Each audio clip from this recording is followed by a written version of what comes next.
Hey everyone, in this video I'll show you how to change formation in EA Sports FC25.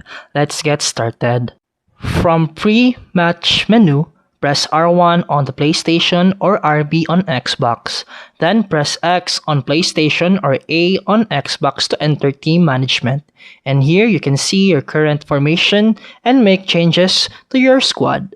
To change your formation, go to the tactics section. Then press X on the PlayStation or A on Xbox, and you'll see different tactics presents. But for example, select custom, and below that you can choose your preferred formation. For example, let's select 4-3-2-1. After choosing your formation, press X or A again to save the changes.